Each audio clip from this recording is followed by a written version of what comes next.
Bismillahirrahmanirrahim. Assalamualaikum warahmatullahi wabarakatuh. Yang terhormat dosen pengampu mata kuliah Masail Fiqhiyah dan teman-teman yang saya banggakan. Sebelumnya perkenalkan, kami dari kelompok 9. Pada kesempatan kali ini kami akan mencoba untuk memaparkan mengenai materi asuransi kesehatan dan asuransi jiwa. Baik, materi pertama akan disampaikan oleh saya sendiri. Baik, bismillahirrahmanirrahim. Saya akan mencoba untuk menyampaikan sedikit materi mengenai asuransi.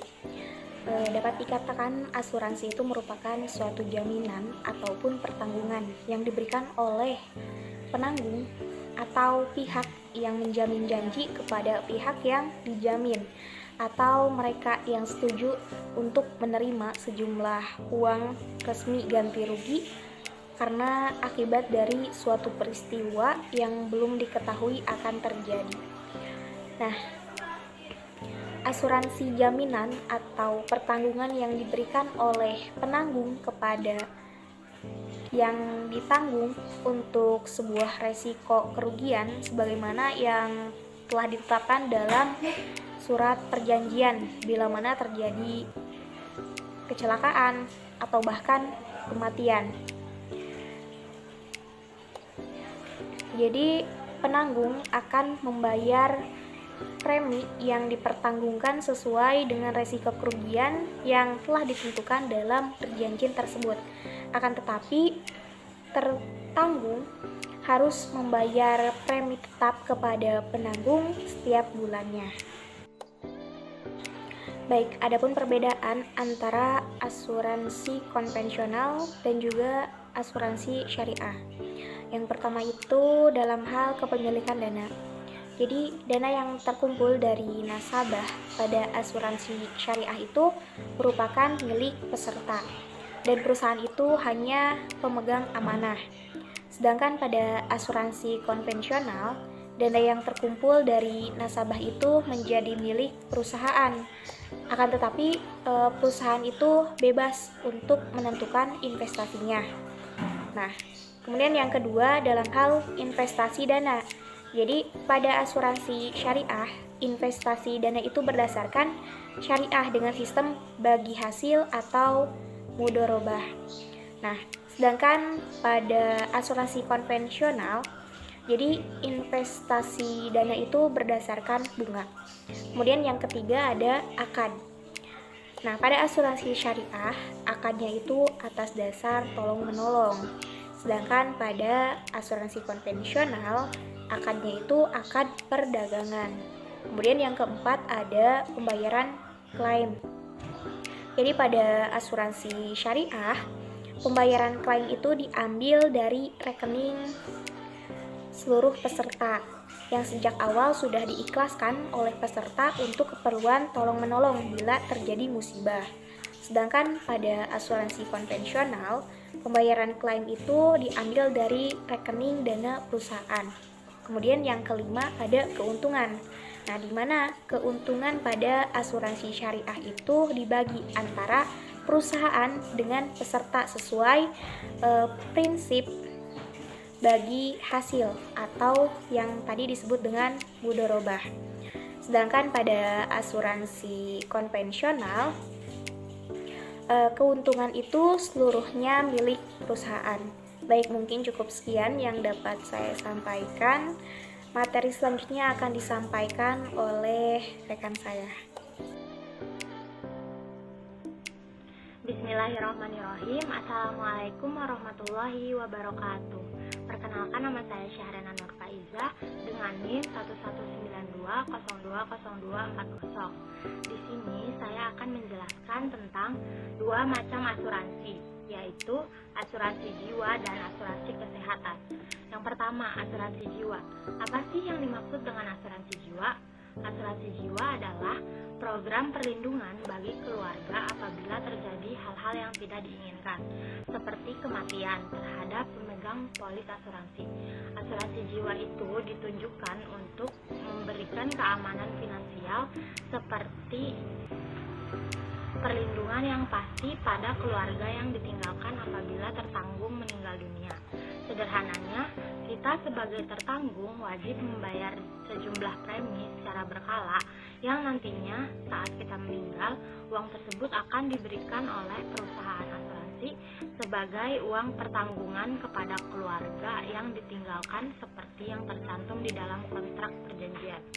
Pengertian asuransi ini telah tercakup dalam pasal 1 ayat 1 Undang-Undang Nomor 2 Tahun 1992. Selanjutnya, asuransi kesehatan. Apa sih asuransi kesehatan itu? Asuransi kesehatan adalah jaminan seumur hidup. Tujuan asuransi kesehatan adalah untuk mengalihkan biaya resiko penyakit dari tertanggung kepada penanggung. Oleh karena itu, kewajiban penanggung adalah memberikan biaya atau perawatan kepada tertanggung apabila terjadi sesuatu penyakit. Menurut Investopedia, asuransi kesehatan merupakan jenis perlindungan asuransi yang menanggung biaya medis, bedah, obat-obatan, dan sejenisnya untuk tertanggung atau pemegang polis.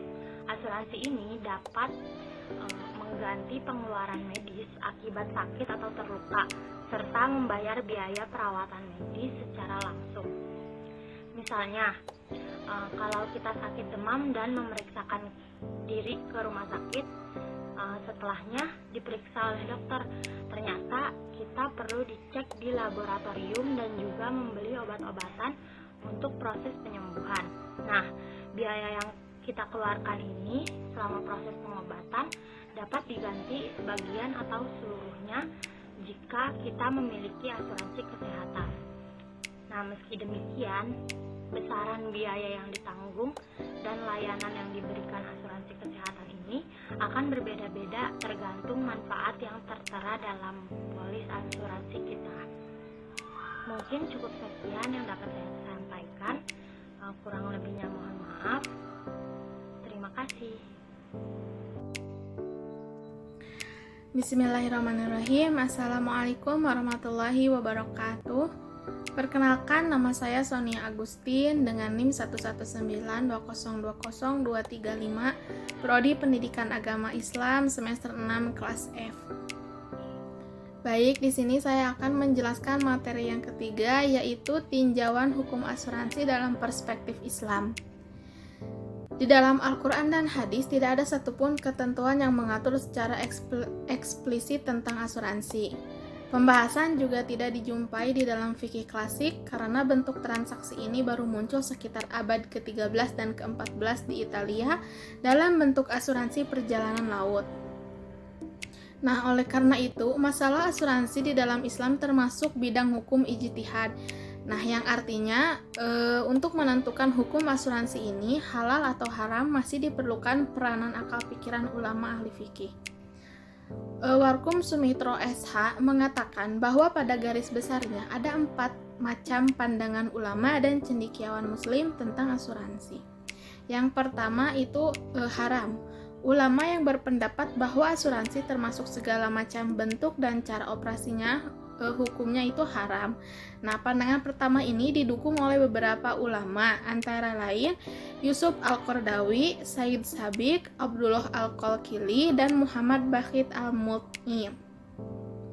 Menurut pandangan kelompok pertama, asuransi diharamkan karena beberapa alasan. Ada asuransi mengandung unsur perjudian yang dilarang dalam Islam, lalu mengandung unsur ketidakpastian, mengandung unsur riba yang dilarang dalam Islam, juga mengandung unsur eksploitasi yang bersifat menekan, dan juga termasuk jual beli mata uang secara tidak tunai. Dan yang kedua ada halal. Kelompok ulama yang berpendapat bahwa asuransi hukumnya halal atau diperbolehkan dalam Islam. Pendukung pandangan ini antara lain ada Abdul Wahab Khalaf, M. Yusuf Musa, Abdurrahman Isa, Mustafa Ahmad Zarko, dan M. Najatullah Siddiqi. Menurut pandangan mereka, asuransi diperbolehkan dengan alasan tidak ada ketentuan dalam Al-Quran dan hadis yang melarang asuransi, lalu terdapat kesepakatan kerelaan dari keuntungan bagi kedua pihak, baik penanggung maupun tertanggung. Lalu ada kemaslahatan dari usaha asuransi lebih besar dari mudaratnya. Lalu asuransi termasuk akad mudaratnya, roboh, dan dasar profit and loss sharing. Lalu asuransi termasuk kategori koperasi yang diperbolehkan dalam Islam.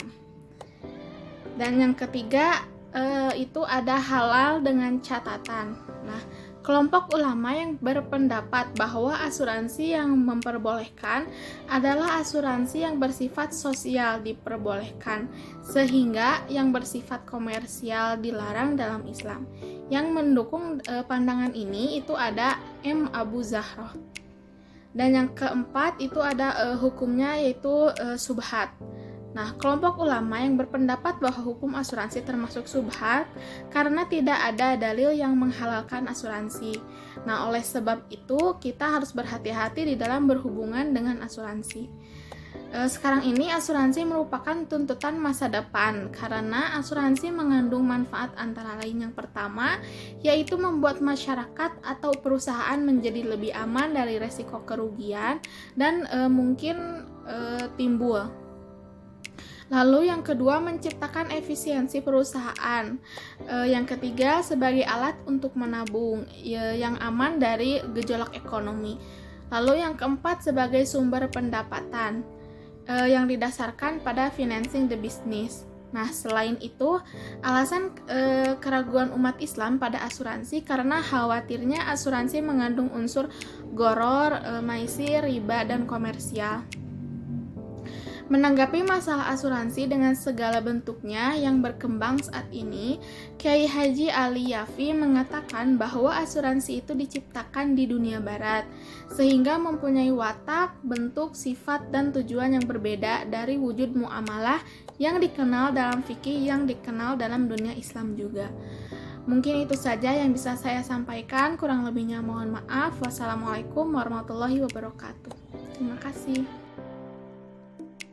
Baik, terima kasih atas perhatiannya dan sesi penyampaian materi sudah tersampaikan dan sudah selesai. Kami dari kelompok 9 mohon maaf apabila banyak kesalahan dan kekurangan. Akhir kata, wassalamualaikum warahmatullahi wabarakatuh.